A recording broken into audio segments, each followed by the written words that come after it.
آج کے دور میں اپنے ملک پاکستان کی جو تمام تنظیمیں، جماعتیں، اسلامی جماعتیں ہیں، دینی جماعتیں، میں ان کو ایک اہم پیغام دینا چاہتا ہوں۔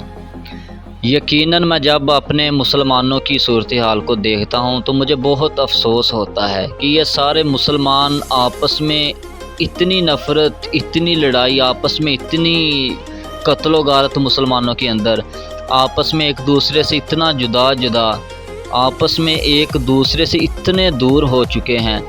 میرے بھائیوں، مسلمان پہلے ایک امت تھے۔ اگر ہم دیکھا جائے نا، تاریخ انسانیت، نبی اکرم صلی اللہ علیہ وسلم کا زمانہ، اس تاریخ کو، ان کے زمانہ کے واقعات کو، مسلمانوں کی صورتحال کو پڑھ کر دیکھیں۔ مسلمان پہلے ایک امت تھے، جو صحابہ سب ایک امت تھے، اب فرقہ بن گئے۔ مسلمان پہلے ایک اللہ اور ایک ہی رسول کی امت تھے، اب ایک اللہ اور ایک رسول کا نام لینے والے مسلمان اسلام کے نام پہ علیحدہ امام اور علیحدہ فرقہ کی اکائیوں میں بٹ گئے۔ مسلمان پہلے اسلام کے صراط مستقیم پر تھے، اب فرقہ بندی کے چوراہے پر منتشر ہیں۔ پہلے وقت تھا کہ ایک آدمی لا الہ الا اللہ محمد رسول اللہ کلمہ پڑھ کر ایک شخص مسلمان ہو سکتا تھا، لیکن اب اس کلمہ کے اقرار کے بعد اس کے لیے حنفی، شافعی، مالکی اور حنبلی ہونے کا اقرار کرنا بھی ضروری ہو گیا ہے۔ بلکہ نوبت یہاں تک پہنچ گئی ہے کہ مسلمانوں کا ہر فرقہ دوسرے فرقہ پر لعن طعن کر رہا ہے۔ یہی نہیں بلکہ ایک دوسرے کو کافر اور مشرک قرار دے رہا ہے۔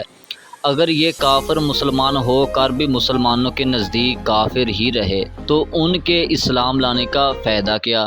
مسلمانوں میں جو جماعتیں عقائد کی بنیاد پر متحد ہیں، وہ فقہی مذاہب کے اختلافات کے سبب ایک دوسرے کی ایسی مخالف بلکہ دشمن بن گئی ہیں کہ ہر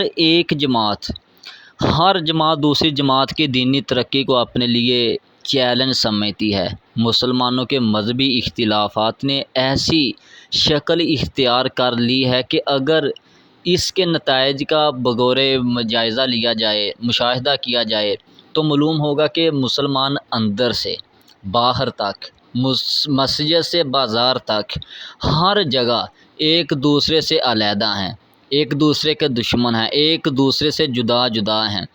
کسی مسلمان محلے میں آپ داخل ہو جائیں، کسی بھی مسلمانوں کی بستی میں آپ چلے جائیں اور وہاں کی مساجد، مدارس اور دینی مراکز کا جائزہ لیں تو سمجھ میں آ جائے گا کہ یہ ساری جگہیں مسلمانوں کے